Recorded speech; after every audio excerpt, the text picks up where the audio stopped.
Welcome to Soul Cafe, the place of inner steering and better performance. Now, what do you do with your mountains? We all face mountains. You may say, what are mountains? Mountains are difficult, impossible things that just are barrier before you. Challenges that are daunting, that just don't move.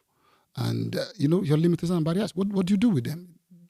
Mountains are our language for things that are beyond us, that are blocking us, that are stopping us from achieving our aim and goal in life. What do you do with your mountains? Let's deal with that today. How do you move your mountains? How to move your mountains? I want to know how to move my mountains. Of course, like somebody said, get bulldozer and then get out of the way. Okay, that's for physical mountains, and that will take some effort. If it's rock-like, you just, but you just can't say physical always all the time. To even move physical mountains will take a lot of time with bulldozer. So how do you make mountains to depart? How do you move mountains of challenges, of possible events and barriers in your life that are blocking your way? How do you deal with the impossible?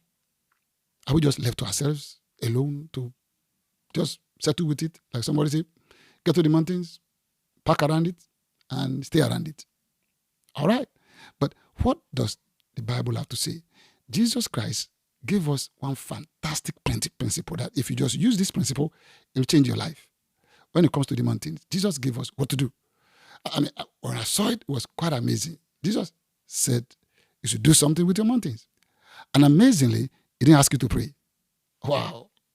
When it comes to mountains, Christ told us what to do. Let's find out in Mark 11:23. Let's read it.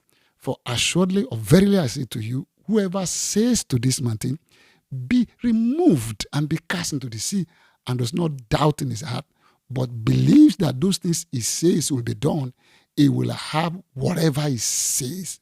Wow. Take a look. Let's go through it again one more time. See, it says, for assuredly I say to you, whoever says to this mountain, be removed and be cast to the sea, and does not doubt in his heart, but believes that those things he says will be done, he will have whatever he says. Look, this is shocking for me. Jesus didn't say, struggle with the mountain, fast about the mountain, pray about the mountain. He said, whosoever shall say to this mountain, whoever says to this mountain. Wow. He said, say. In fact, he used that word say several times. He said, say to this mountain, be removed, because of sin, and does not doubt what he says. He believes that what he says will come to pass. He shall have, or you will have whatever he says. Take a look at it again. He said, he will have whatever he says. He said, believe that what those things he says will be done. He will have whatever he says. Amazing. Jesus gave us basic principle of moving mountains. He says, don't struggle with it. Don't kick it. Don't slap it. Don't complain about it. Say to this mountain, what do you say? Be removed. Start talking to it. Start speaking to it. And then when you start speaking to it, he says, it be removed. He said, you will have what you say. I don't know about you. I want to have that. He said, you're going to have what you say.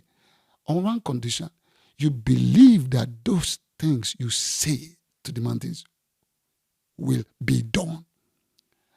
That is heavy for me. How can I, this little me, when I talk to the mountains, mountains will move. Then I noticed that it was Jesus who said so. Jesus said so. Listen to you. Look at it again. He said, for assuredly I say to you, whoever says to this mountain, amazing. Jesus said that. He said, I say to you, whoever says to this mountain. Jesus said, heaven and earth will pass away, but his word will not pass away. So he said, I should say to this mountain, so on the authority of Jesus, so I can say to the mountain, in the name of Jesus, I demand that you move out of my way and be cast into the sea. And he says, if I don't doubt, but I believe that what I say will be done or will come to pass, he said, I will have whatever I say. So what are you waiting for? Don't cry about the mountain. Don't kick the mountain. Don't hang around it and wonder how you're going to move around it. Speak to it. Speak to it. Speak to to it. Jesus said, speak. Oh, I remember a particular example like this under the Old Testament. It's amazing.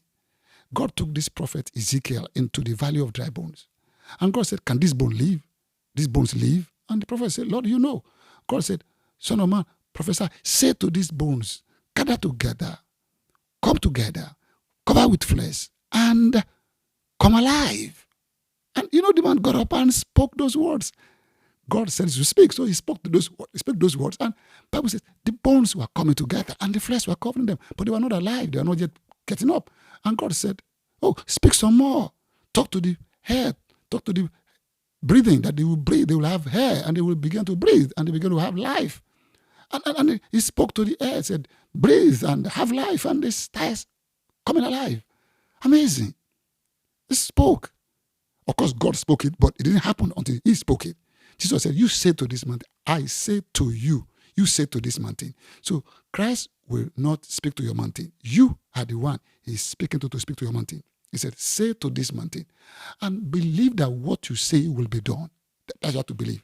I must say, how can I dare to believe that? Because Jesus said so. That's it. Jesus said so. He's the Lord of heaven and earth.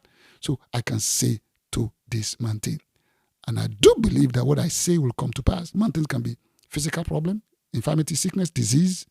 Sometimes we just pray. We don't see anything. Jesus says, say to this mountain, talk to it. Talk to it. Talk to it. Talk to it. Talk to it. Speak to it. What do you speak to it? Not complain and worry and anxiety. Move out of my life. Move out of my life. Move out of my life. I did this a couple of years ago. I had particular growth on my hand over here, just sticking out like that. And I remember what Jesus said, and I spoke to it. And I said, you're going to leave. You're leaving my hand. This growth, you're leaving my hand. And you know what? I kept speaking. I said, you're leaving. I believe what I'm saying is going to come to pass. I'll take my bath, look at it, see it, and I'll say, you're leaving because I've said so. Jesus said I should say it, and I'm saying it. And you know what? One day I just saw that it is gone. It's gone. I use that more in my life now. I speak to things, and I say to this mountain in my life on my way, move out. And I've seen things moving. And I'm still looking forward to more things moving because I will say to this mountain, and I will have whatever I see. What about you? What are you waiting for? Let's go do it in the name of Jesus. Thank you for listening.